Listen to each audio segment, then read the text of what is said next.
Walang time machine sa mundo, kaya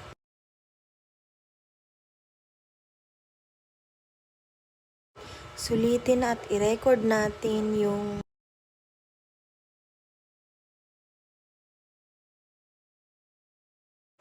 kahit simpleng mga moments, kagaya neto.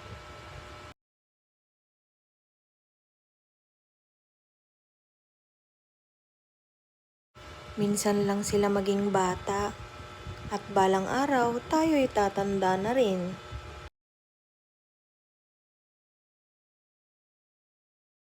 Mahilig talaga akong mag-video. Dati pa, mula nung pinanganak ko siya, mula nung pinagbuntis ko siya, para balang araw makita o mabalikan ng anak ko na ako ang pinakaunang babaeng nagmahal sa kanya ng sobra. At totoo. Love you, Nak.